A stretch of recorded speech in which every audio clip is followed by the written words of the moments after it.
Hai, membicarakan tentang evolusi, pasti gambar yang sering muncul di pikiran kalian adalah gambar ini, yang dimana yang paling belakang itu sepertinya adalah monyet, dan paling depan adalah manusia, dan merupakan proses yang dimana monyet ini perlahan-lahan menjadi manusia, dan dia berbaris dalam satu baris. Tapi sebenarnya ini bukanlah evolusi yang sesungguhnya. Evolusi yang sesungguhnya bukanlah satu baris seperti ini, tapi lebih kepada seperti pohon yang bercabang. Makanya tonton video ini sampai habis karena kita akan membahas silsilah keluarga primata yang dimana di dalamnya termasuk juga manusia. Oke?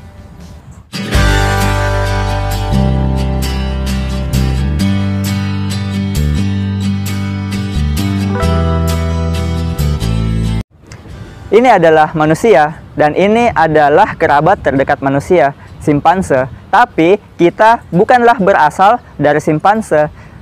Kita dan simpanse mempunyai orang tua yang sama atau nenek moyang yang sama di masa lalu. Berdasarkan ilmu genetik, simpanse dan manusia ini terpisah jalur evolusinya sekitar 7 juta tahun yang lalu. Spesies manusia bisa juga disebut sebagai hominin. Dan pada zaman dahulu, itu ada sangat banyak hominin yang hidup secara berdampingan. Keberadaan hominin inilah yang menjadi jembatan atau proses sehingga kita menjadi manusia modern seperti sekarang ini. Kita telah menemukan sangat banyak fosil dan sisa-sisa peninggalan manusia purba yang hidup pada zaman dahulu. Mereka ini merupakan nenek moyang kita, tapi tidak semua dari mereka itu adalah nenek moyang langsung manusia. Tantangan terbesar yang dihadapi oleh paleoantropologi adalah mengklasifikasikan sisa-sisa peninggalan manusia purba ini, sehingga kita bisa menaruhnya di dalam pohon kehidupan silsilah keluarga hominin atau manusia. Jadi pertanyaannya adalah, apakah spesies yang tertua dalam keluarga hominin? Ini adalah pekerjaan yang sangat berat, tidak mudah untuk menemukan spesies yang tertua, karena biasanya peninggalan-peninggalan yang berupa fosil itu tidaklah lengkap dan dibutuhkan studi yang sangat lama, sehingga kita bisa secara pasti mengidentifikasi bahwa makhluk hidup ini atau hominin ini adalah nenek moyang manusia. Sekitar 4,4 juta tahun yang lalu, itu ada makhluk yang dinamakan Ardipithecus remedi. Ardipithecus remedi ini mempunyai ukuran otak yang lebih kecil dari manusia, dan badannya ini didesain atau beradaptasi untuk hidup di daerah pepohonan, yaitu bisa memanjat pohon, tetapi tulang pelvisnya juga itu berfungsi untuk berjalan dengan dua kaki. Dan penemuan fosil yang berusia 4,1 juta tahun yang lalu itu sudah menunjukkan evolusi lutut yang sangat kuat, yang mengindikasikan bahwa makhluk ini dapat berjalan dengan dua kaki. Dan 3,7 juta tahun yang lalu, lutut manusia ini sudah bisa menopang berat badannya, sehingga sudah bisa berjalan dengan dua kaki secara sempurna. Dan fosil yang menunjukkan tentang hominin atau spesies manusia yang bisa berjalan dengan dua kaki ini dinamakan Australopithecus afarensis. Dan anggota spesies yang paling terkenal yang ada di museum yang bisa kita lihat sekarang adalah Lucy, yaitu keluarga Australopithecus afarensis. Fosil Lucy ini mempunyai bentuk kaki yang sangat mirip dengan kaki manusia modern, yaitu tulang pelvis yang pendek dan tulang paha yang agak ke dalam, sehingga memudahkannya untuk berjalan dengan dua kaki. Keberadaan fosil Ardi dan Lucy ini menandakan bahwa 3 atau 4 juta tahun yang lalu, proses evolusi sudah bereksperimen dengan primata yang dapat berjalan dengan dua kaki atau biasa kita sebut dengan bipedal.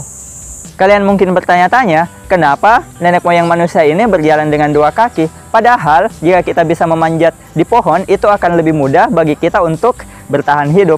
Kita telah mengetahui bahwa primata purba itu hidup di Afrika yang ditutupi oleh hutan, dan di hutan ini sangat banyak makanan yang bisa diakses oleh manusia purba tersebut. Tetapi karena perubahan iklim, hutan yang ada di Afrika itu berubah menjadi gurun, dan pada saat habitatnya itu menjadi kering, maka makanan sangat susah untuk didapatkan. Makanya primata tidak mempunyai pilihan selain bermigrasi ke tempat yang dimana akses makanannya itu cukup. Dan dalam proses migrasi inilah primata itu menggunakan kakinya untuk berjalan demi untuk menghemat energi.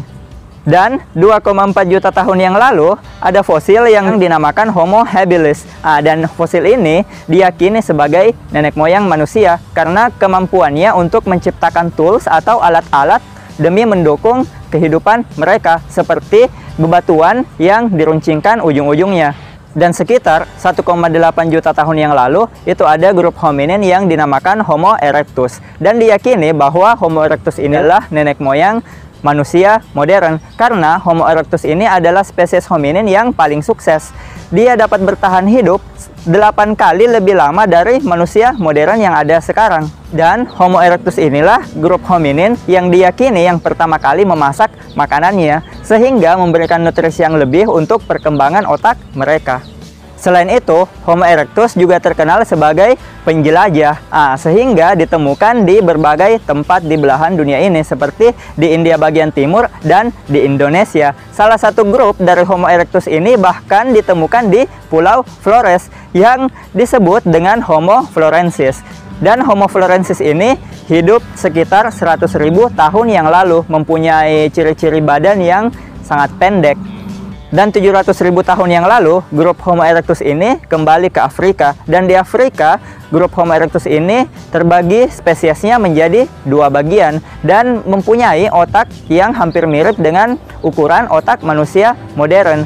Spesies ini dinamakan Homo heidelbergensis, yaitu jenis hominin yang terkenal menciptakan alat-alat yang lebih canggih. Dan beberapa dari mereka migrasi kembali ke Siberia, beberapa juga ke Eropa dan Amerika. Dan spesies inilah yang berubah menjadi Neanderthal, hidup sekitar 250.000 tahun yang lalu. Dan kembali ke Afrika, maka spesies hominin baru muncul. Dan ini adalah spesies hominin terbaik karena spesies hominin ini yang menjadi manusia modern yang kita sebut sebagai Homo sapiens. Kemunculannya ini diperkirakan sekitar 200.000 tahun yang lalu. Selama 200.000 tahun, bumi ini sudah menjadi rumah bagi beberapa spesies hominin yang mempunyai anatomi yang sangat mirip dengan manusia modern. Sebagai kesimpulannya, kita sebenarnya belum mengetahui secara pasti ada berapa banyak hominin yang hidup di masa lalu yang merupakan bagian dari silsilah keluarga manusia. Dan beberapa fosil itu masih menjadi misteri yang kita pelajari sampai sekarang. Masih banyak pertanyaan yang belum terjawab, seperti contohnya kenapa para hominin ini punah, sedangkan manusia atau Homo sapiens ini bisa bertahan hidup sampai sekarang. Makanya di video selanjutnya kita akan membahas alasan mengapa Homo sapiens ini menjadi spesies yang mendominasi bumi ini dan menjadi penguasa di bumi ini. Sampai di sini dulu apa yang bisa saya sampaikan. Jika kalian merasa video ini bermanfaat, kalian bisa bantu dengan subscribe. Dan jika kalian punya pertanyaan, jangan ragu untuk tanyakan di kolom komentar. Maka dari itu, tetap belajar teman-teman, karena sains itu indah, sains itu menyenangkan, dan mudah dipahami. Sampai ketemu di video selanjutnya. Bye-bye.